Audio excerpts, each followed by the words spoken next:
स्वयं परमात्मा ने, सतपुरुष ने, कबीर जी ने आकर के अपना ज्ञान दिया। और कबीर सागर के अंदर वो लिपिबद्ध किया आदरणीय धर्मदास साहिब जी ने। क्योंकि आदरणीय धर्मदास साहिब जी को परमात्मा अपने विधान अनुसार मिले थे। ऋग्वेद मंडल नंबर 9 सूक्त नंबर 86 86 के मंत्र 26 और 27 में, ऋग्वेद मंडल नंबर 9 सूक्त 82 के 82 के मंत्र नंबर 1, 2, 3 में, ऋग्वेद मंडल नंबर 9 सूक्त 96 यानी 96 के मंत्र 16 से लेकर 20 में, ऋग्वेद मंडल नंबर 9 सूक्त 20 के मंत्र 1 में, ऋग्वेद मंडल नंबर 9 सूक्त 1 मंत्र 8 और 9 में, और भी अनेक स्थानों पर ये प्रमाण दिया गया है कि वो परमात्मा ध्रुवलोक के तीसरे पृष्ठ पर विराजमान है। ध्रुवलोक माने उस तेजो में लोक के, वहां सतलोक भी एक पृथ्वी है।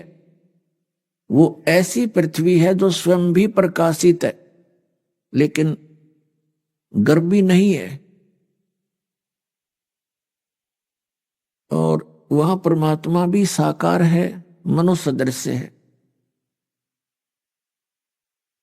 और सभी हंस वहां पर ऐसी ही सृष्टि है, सदाबहार बाग हैं, बगीचे हैं, फल फ्रूट हैं, किसी चीज की अभाव नहीं है। तो वो ज्ञान परमात्मा ने स्वयं आकर दिया है। वहां सृष्टि एज इट इज है। आपका परिवार होगा, वहां कभी मृत्यु नहीं होगी, बुढ़ापा नहीं होगा। और यहां पर दोनों पैर टूटते हैं। जवानी में तो सब पुनों को नष्ट करवा देता है। सारा दिन एक रोटी के लिए दिन रात भटकता रहता है ये प्राणी, और फिर भी इसकी पूर्ति नहीं होती, क्योंकि ये काल का लोक है। यहां कभी भी कोई वस्तु पूर्ण नहीं हो सकती। और जिस सुख को, जिस वस्तु को हम यहां खोज रहे हैं वो सतलोक के अंदर है, यहां नहीं है। उसकी कसक इस आत्मा के अंदर है कि कोई ऐसी वस्तु है, ऐसा स्थान है और ऐसा भगवान है जो हमें सदा सुखी कर सकता है। तो यहां हम भगवान के लोक में नहीं रह रहे, हम शैतान के लोक में रह रहे हैं। आप देख रहे हो, भगवान हो और ऐसे दुख, किसी के हाथ कट गया, किसी की आंख फूट गई, किसी को कैंसर होगी, किसी की बेटी मर गई, किसी का बेटा मर गया, परिवार का परिवार नष्ट हो गया, छोटे छोटे बच्चों को छोड़कर माँ बाप मृत्यु को प्राप्त हो जाते हैं। तो यहां भगवान हो तो क्या ये दुख हमारे देख ले वो? हम कसाई के लोक में रह रहे हैं, कसाई के। पुणात्मा, आपके ऊपर काल ने इतना वजन डाल रखा बुद्धि पे और अज्ञान से परिपूर्ण करवा दिया इन अज्ञानी संतों और महंतों से, आचार्य और शंकराचार्यों से, कि आप जी के अंदर वो स्थान नहीं रह रहा जो सत्य ज्ञान को प्रवेश कर सके दास। लेकिन इस सत्य ज्ञान में इतना वजन है कि ये अपनी जगह बनाएगा और बना रहा है। एकदम से नया ज्ञान और नया भगवान, और कितना अब स्वीकार हो रहा पुण्यात्माओं को, क्योंकि इन परमात्मा के इन वचनों में जो दास सुना रहा है एक बहुत बड़ा वजन है, और ये अपना स्थान बनाएगा ही बनाएगा।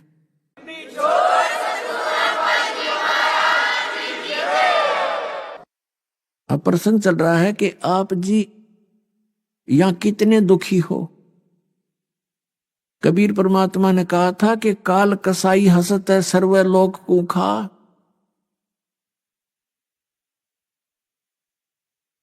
और अंकुश निर्गुण नाम का ये सतगुरु दर पकड़ा जा। परमात्मा ने कहा कि ये काल कसाई है, जैसे कसाई बकरे पालता है। उसका उद्देश्य क्या होता है? उन बकरों की कितनी सेवा करता है वो, जैसे एक शेड डाल देता है गर्मी और सर्दी से बचने के लिए, साथ में एक तालाब बनवा देता है जिसकी अच्छी लंबी बहुत ज्यादा कंजम्पशन है, एक तालाब बनवा देता है, एक चरागाह रखता है उसके लिए। और जब वो कसाई उस बकरों के बकरियों के उस स्थान पर आता है जहां उनको रोक रखा होता है, तो वो बकरे और बकरियां उस कसाई को एक नेक व्यक्ति जानकर उससे प्यार करते हैं। वो ये सोचते हैं कि देखो कितना दयालु है हमारा मालिक, हमारी कैसी केयर टेक करता है, कितनी सुविधाओं का ध्यान रखता है, हमारे लिए शेड डाल रखा है। पुण्यात्मा आत्मा तो वही है जो मनुष्य जीवन से गई है, उनमें वो सब समझते हैं अच्छे और बुरे को। जैसे हम देखा करते थे, जो घर का सदस्य पशुओं को चारा डालता था प्रतिदिन, तो उसको देखते ही वो रीकने लग जाते थे, उससे प्यार करते थे, जीभ से चाटते थे कि ये बहुत अच्छा आदमी है। तो इसी प्रकार वो बकरे उस कसाई के निकट आ जाते हैं, चारों तरफ से इकट्ठे हो जाते हैं, और उससे कोई तो ऐसे छाती से सीने से लगाना चाहता, ऊपर को पैर उठाकर उससे प्यार करना चाहता है, कोई जीभ से चाटता है, और वो उनको ऐसे देखता है और वो उसके हाथ को चाटते हैं बकरे।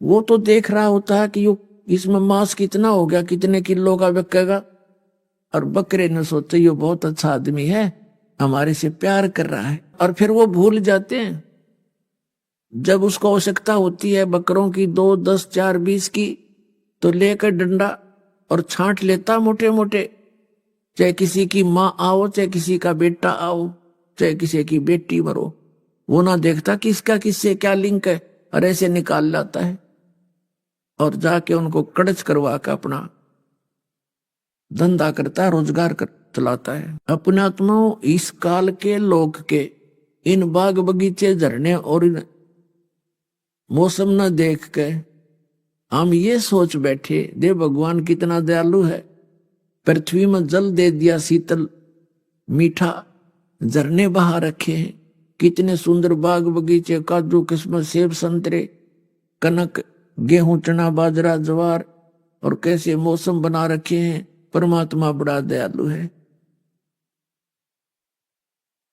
जैसे वो कसाई के बकरे उस कसाई को इतनी ही बुद्धि रखते हैं, तो जब तक हमें तत्व ज्ञान नहीं होता हमारी इतनी ही सत्र है बुद्धि का, और उसमें हम भूल जाते हैं इस भगवान की दयालुता को। एक परिवार का परिवार नष्ट हो जाता है, दुर्घटना के अंदर अक्षेत्र का अक्षेत्र नाश हो जाता है किसी भूकंप या फ्लड के कारण, तब कहां जाता है इसकी दयालुता। तो पुण्यात्मा परमात्मा कबीर जी ने स्वयं आकर अपने बच्चों पर रहम किया कि जिसको तुम भगवान मानकर और यही इसके लोक में रहने के आदी बन गए हो, ये लोक ठीक नहीं, ये भगवान नहीं है, ये तो काल है। श्रीमद् भगवत गीता अध्याय नंबर 11 के मंत्र नंबर 32 में ये स्वयं कहता है कि अर्जुन मैं काल हूं और अब परिवर्त हुआ हूं। ये श्री कृष्ण जी के अंदर प्रवेश कर गया और फिर उसको दिखाया, जब वो सीधे हाथ नहीं माना, अर्जुन युद्ध करने को तैयार नहीं हो रहा था, तो उसको उससे बाहर निकल कर कृष्ण से और ऐसा विराट रूप दिखाया, अपना असली रूप, और कहा देख ये है मेरा उस ओरिजिनल रूप, मैं काल हूं और सबको खाने के लिए आया हूं। उसका उद्देश्य तो ये था उसको डरा दूं, धमका दूं, ये युद्ध कर ले, उसने नाश कराना था। श्री कृष्ण जी नहीं चाहते थे युद्ध करवाना बिल्कुल भी, वो तो उन्होंने पहले फैसला कर दिया था कि मैं युद्ध में हथियार भी नहीं उठाऊंगा। तो क्या वो व्यक्ति फिर युद्ध के लिए प्रेरित कर सकता है? और ये एक तरफ मैं होऊंगा, एक तरफ मेरी सेना होगी, और मैं हथियार भी नहीं उठाऊंगा, तो फिर क्या वो लातों से मारता? कहने का भाव ये है को बिल्कुल युद्ध प्रिय नहीं थे, नहीं चाहते हो तो मजबूरी में, जैसे जरासंध जैसे निकम्या ने और शिशुपाल जैसा ने बकवाद करी, वो दूसरी बात है, नहीं तो वो कभी किसी को दुख देने वाले इंसान नहीं थे।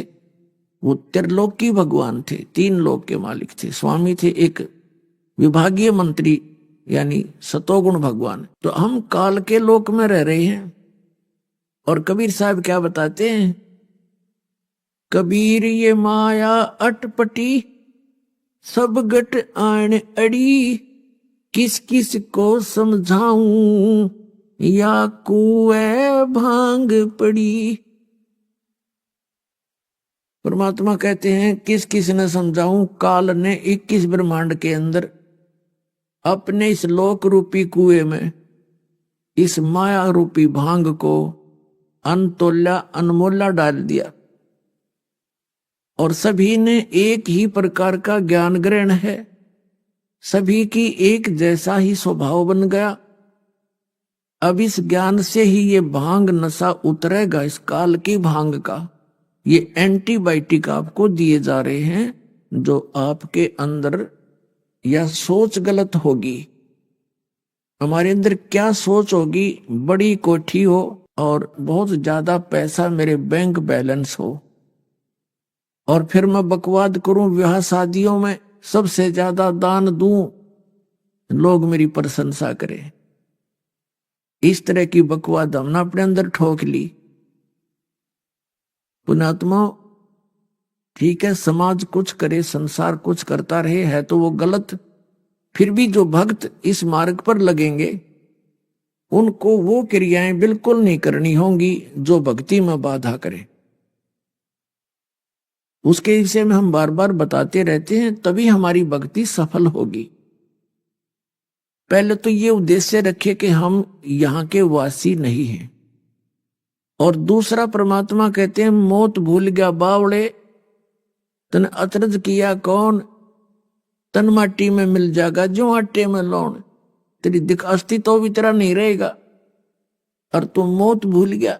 जब ये प्राणी अपने जाने का समय भूल जाता है तब इसको बकवाद अच्छी लगती है, कार और कोठियां अच्छी लगती हैं, और संग्रह संचन करने में ये पागल हो जाता है। और परमात्मा परमेश्वर स्वयं आकर के ये ज्ञान देते हैं। अपने आत्माओं, ये ज्ञान सतगुरु दे सकता है, ये ज्ञान जो दास आपको दे रहा है। सतगुरु के लक्षण कहूं मधुरे बैन विनोद, और 4 वेद 60 शास्त्र वह कहे 18 बोध। सतगुरु जो होगा सभी सदग्रंथों की जानकारी यथार्थ रखते हैं।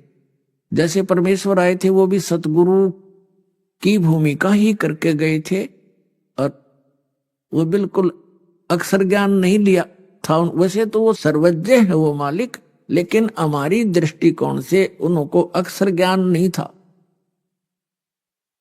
और अक्षर ज्ञान ना होते हुए और 4 वेद 18 पुराण उपनिषद और गीता बाइबल और कुरान का वो ज्ञान रखते थे। अशिक्षित होते हुए शिक्षित होकर के ग्रहण कर लेते तो ये सोचते कि इन्होंने समझ में आगी होगी बात या पढ़ने से। तो इससे सिद्ध है कि वो परमात्मा है और वो सद्गुरु भी है। वो यथार्थ ज्ञान दे करके लिपिबद्ध करवा के धर्मदास जी से, और सह शरीर आए थे सह शरीर चले गए। तो सतगुरु की सबसे पहली पहचान ये है। फिर दूसरी पहचान ये है कि सतपुरुष जिन जानिया सतगुरु तिसका नाम। जिन्होंने सतपुरुष को पहचान लिया, ये अभी तक जितने गुरु और सतगुरु हैं नकली, ये सारे कहते हैं सतलोक में तो प्रकाश ही प्रकाश है, वहां कोई अस्तित्व नहीं है। और एक आधा नकली जैसे ये जम्मू वाला है, मधु परमहंस नाम है इनका, और ये मिलती जुलती कथा सृष्टि रचना तो इसने कक्का पता ही नहीं, फिर भी कबीर साहब की लीला 5-7 पढ़ के वो सुना देता है। तो भक्ते का दे भक्त ने कहा जी वो भी बहुत अच्छी कबीर साहब की जानकारी रखता है, वह बहुत अच्छी बात है। लेकिन दास को पता था कि ये जानकारी अन्य चीज होती है और रोगनाशक औषधि से काम बनेगा। जैसे किसी रोगी को ज्ञान हो गया कि तुझे ऐसा रोग है, और बताने वाले ने भी सही बता दिया, और औषधि दोनों के पास नहीं, तो उस ज्ञान ने सिर में मारेंगे।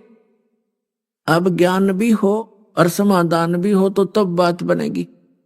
तो वो क्या कहता है, जम्मू वाला रांझड़ी उसका आश्रम है, उसने सृष्टि रचना सुना रखी है। उसका टीवी के ऊपर भी एक सब आता है प्रोग्राम। तो क्या बताता है कि सतपुरुष गुप्त थे, अनुराग सागर की वाणी को पढ़कर सुनाते हैं। फिर कहते हैं परमात्मा ने इच्छा की कि हंस उपजाऊं, तो सबसे पहले परमात्मा ने एक शब्द उच्चारा, उससे प्रकाश से प्रकाश हो गया। उस प्रकाश में परमात्मा स्वयं समा गए, वो फिर चेतन हो गया, जीवित हो गया। प्रकाश पहले मरा हुआ था और फिर उसमें यानी प्रकाश में भगवान समा गया। फिर वही तो अमरलोक हो गया। वो सतपुरुष जब प्रकाश में समा गया तो वो अमरलोक हो गया। और फिर नो कह सार नाम भी वही और सत नाम भी वही, सार शब्द भी वो अमरलोक। यह सुनाई उन्हें सृष्टि रचना। उसने थोड़ी सी भिन्नता यह बताई कि परमात्मा ने जीवों की उत्पत्ति नहीं की, अमर पुरुष ने। उसने ऐसे प्रकाश उछाड़ दिया, चटक दिया। फिर जैसे बूंद, जैसे जल को मुट्ठी भर के ऊपर फेंक दें, फिर वो छोटे छोटे कण बन के वापस आता है, जल में गिरता है। ऐसे वो प्रकाश ऊपर छटक दिया, फिर वापस आया तो वो छोटे छोटे कण बन गए उसके। और वो प्रकाश में मिला नहीं, वो छोटे छोटे बिंदु से बन गए, वो आत्मा बन गई। और वो ऐसे घूमने लगी उसमें, उस प्रकाश में, जैसे मछली समुद्र में घूमया करे। राधा स्वामी वाले जय गुरुदेव वाला ने तो भगवान में हुआ वही सतीथि बता करके ये बता दिया कि मोक्ष प्राप्त प्राणी उसमें जाके ऐसे डूब जाता है, मिल जाता है जैसे बूंद समुद्र में। और इस चातुर प्राणी ने चतुरता दिखाई थोड़ी सी अलग से, क्योंकि कबीर सागर में लिखा हुआ वह आत्मा का अस्तित्व अलग है। 16 सूर्य जितना उसका प्रकाश पूरी बॉडी का है। और करने नो दीदार महल में प्यारा, उसकी लास्ट की कलियों में लिखा हुआ है कि जब हंस मोक्ष प्राप्त प्राणी सतलोक में जाता है, प्रवेश करता है, उसका 16 सूर्य जितना प्रकाश बॉडी का हो जाता है। और परमात्मा साकार है भगवान, उस पर चंवर करता है जा करके। मोक्ष प्राप्त प्राणी सबसे पहले मालिक के दर्शन करता है, उनको सेवा करता है, दाता है कि 100 शुक्र मनाता है, उससे बातें करता है। और परमात्मा के एक रोम को करोड़ सूर्य मिला दे, करोड़ चंद्रमा, इतनी रोशनी है। और वो नौका वहां डूब कर मर जाता। और यू नकली नौका है जम्मू वाला, रांजड़ी वाला, श्री मधु परमहंस नाम है इसका। कहते वो बूंद सी है, बिंदु सी, और वहां जाकर उसमें फिर वो चक्कर काटती रही। वहां भगवान नहीं है साकार। इन्हें खाक जाना, इन्हें बैठा बैठा दिया, इन जीवों को डबो दिया, थोड़ी सी चतुरता दिखा के। बीजक की बात कहेंगे, बीजक ना याद, ये पृथ्वी डोबन उतरे कह मीठी बात। तो पुण्यात्माओं, सच्चा जो ज्ञान होता है उसमें बहुत बड़ा वजन होता है, और झूठे ज्ञान का अस्तित्व नहीं होता। अब ये जितने भी पंथ हैं और जितने भी ये बने हुए हैं पंथ अलग अलग, ये सब समाप्त हो जाएंगे कुछ दिनों में। क्योंकि आज मानव परमात्मा ने बुद्धिमान बना दिया। अब इस बुद्धिमान मानव को कोई ऐसा पैमाना नहीं था, इसके पास कोई ऐसा टेप नहीं था जिस दिन संतान नाप लेंगे ये पूर्ण है या अपूर्ण है। दास को परमात्मा ने वो पैमाना दे दिया, ISI मार्क का, वो तत्व ज्ञान दे दिया जो गॉड गिवन है। अब इस ज्ञान से हम इन सब संतों को, दास ने तो नाप कर रख दिया इनको। ये नहीं खक भी इनके पास, ना राधा स्वामी वालों के पास, ना जय गुरुदेव वालों के पास, और ना सच्चा सौदा सिरसा और जगमाल वाली वालों के पास, ना इस आसाराम के पास, ना इस सुधांशु के पास, ना सतपाल जी के पास।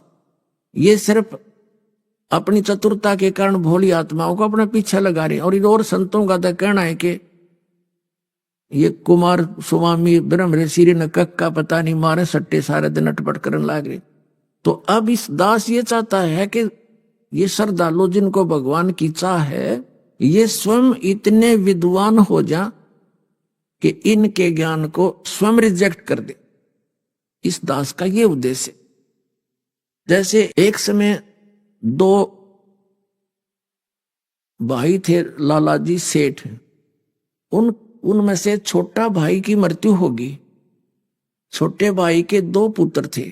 तो कुछ दिन के बाद उनकी मां ने कहा, बेटा मेरे पास पैसे तो है नहीं, मेरे पास कुछ तेरे पिता के समय के लाल रखे हैं। लाल, एक लाल की कीमत बहुत होती है, लाखों रुपए होती है। अब तो करोड़ों की कीमत हो गई होगी उसकी।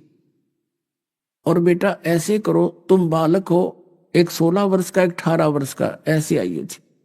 तुम बच्चे हो, व्यापार कर नहीं सकते। अपने ताऊ जी के यानी पिता के बड़े भाई को ताऊ जी बोलते हैं अपनी लैंग्वेज में, देसी भाषा में।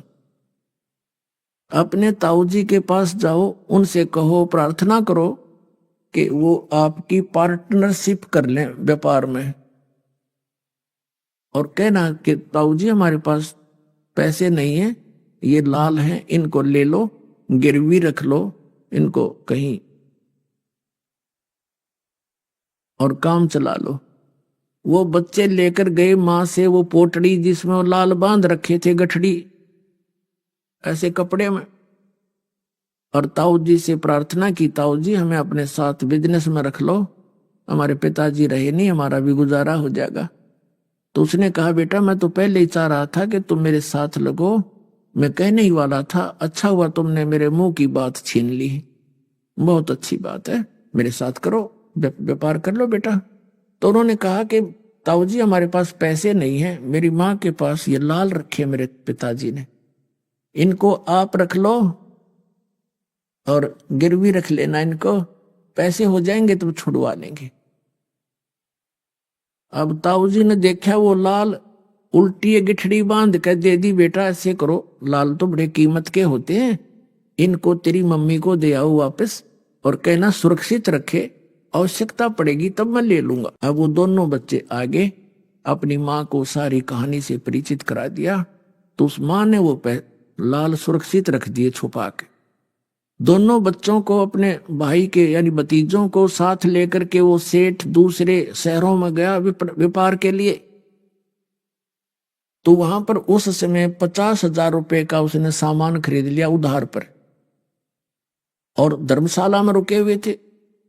उस सेठ से कह दिया कि हम अभी आपके पास एक लाल भेजता हूं, उस गिरवी रख लेना, फिर हमें सौदा हमारा जहाज में डलवा देना। अच्छा ठीक है। अब वहां धर्मशाला में जाकर के सेठ ने कहा उस अपने भतीजों से, ले बेटा ये लाल ले जाओ, और जिस सेठ से 50,000 रुपए का सौदा तय किया है उसको ये लाल दे आओ, और कहना कि जब हम पैसे दे जाएंगे अपना लाल ले जाएंगे।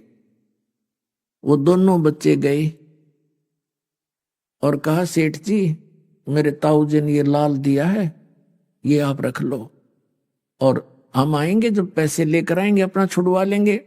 उसने कहा, सेठ ने कहा, ठीक है बेटा बैठ जाओ यहां पर।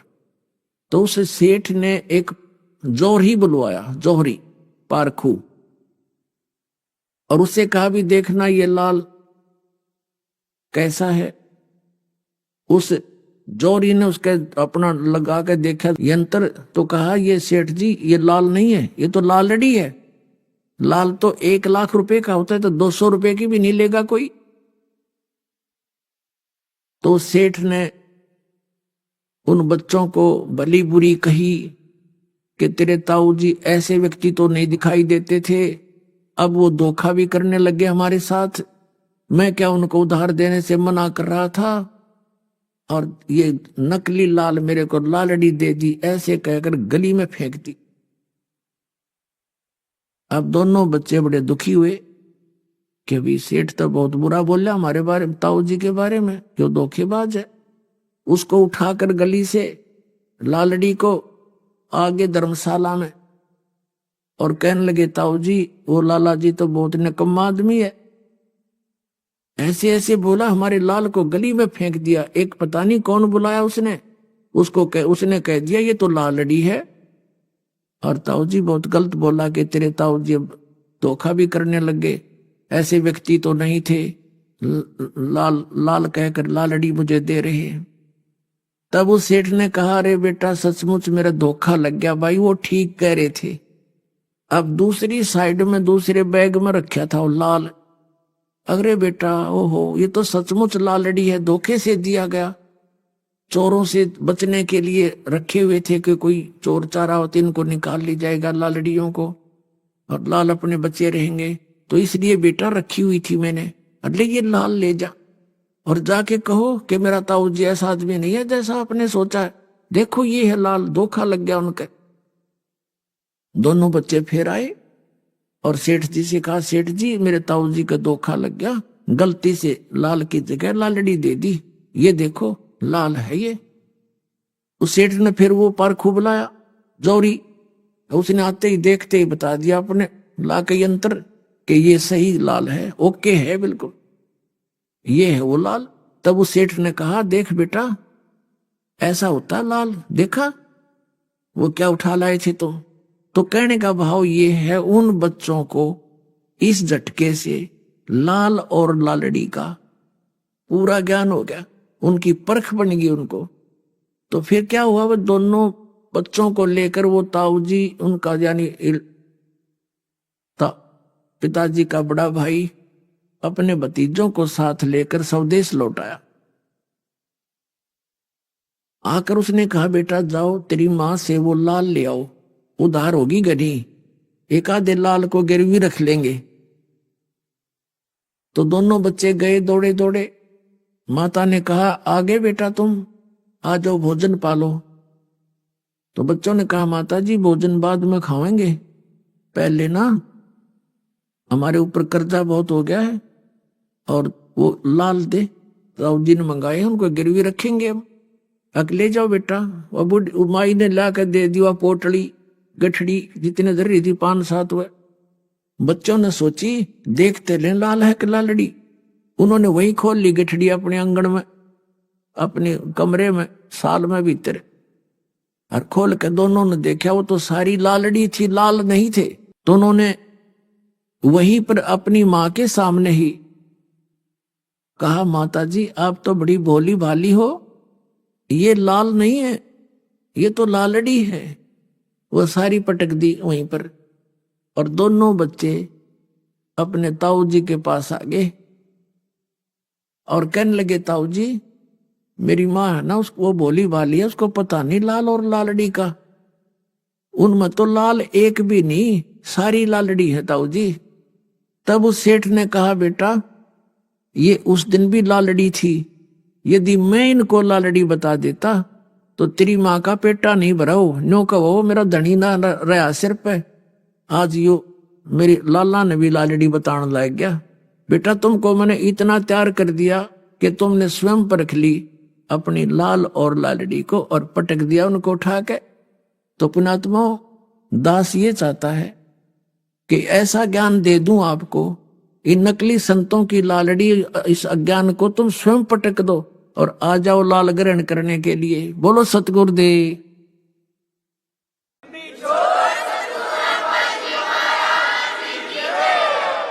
एक समय एक विद्वान था, उसका नाम था पंडित सर्वानंद, और उसने सभी वेदों को, चारों वेदों को, गीता जी को, पुराणों को, उपनिषदों को बहुत अच्छी तरह गहनता से पढ़ रहा था, अध्ययन कर रखा था, और उनके अध्याय और श्लोक मंत्र कंठस्थ याद कर रखे थे। उस सर्वानंद ने अपने समय के सभी ब्राह्मणों को पराजित कर दिया था शास्त्रार्थ में। उस सर्वानंद की एक माता थी शारदा, वो बहुत दुखी थी, उसको शारीरिक कष्ट था, मानसिक परेशानी रहती थी, सब जड़ी बूटियां भी करा ली थी, सभी महापुरुषों से, अपने बेटे सर्वानंद से सभी जंतर मंत्र यानी सब क्रियाएं, हवन, अनुष्ठान सब करवा लिए रोग निवारण, कष्ट निवारण के लिए। तो पहले तो सभी ने बताया कि ऐसी क्रिया करो, ऐसा हवन करवा लो, ऐसा कुछ कर दो, तुम्हारा ये कष्ट संकट दूर हो जाएगा। बाद में सभी कहने लगे कि ये तो तेरे प्रारब्ध का भोग है माई, आजीवन भोगना पड़ेगा, इसका कोई विकल्प नहीं। अब वो अपने अंतिम श्वास गिने थी और ये सोच रही थी कि ये रोग मेरे साथ ही जाएगा, और चैन कती ने चारपाई पकड़ ली थी। परमात्मा कबीर जी उस समय आए हुए थे इस धरातल पर, 120 वर्ष रहे थे। सन 1398 से सन 1518 तक 120 वर्ष परमेश्वर यहाँ पृथ्वी पर रहे, तत्व ज्ञान का प्रचार किया, और ये एक प्रमाण दिया कि बच्चों, अगर तुमने मोक्ष प्राप्ति करनी है, इस काल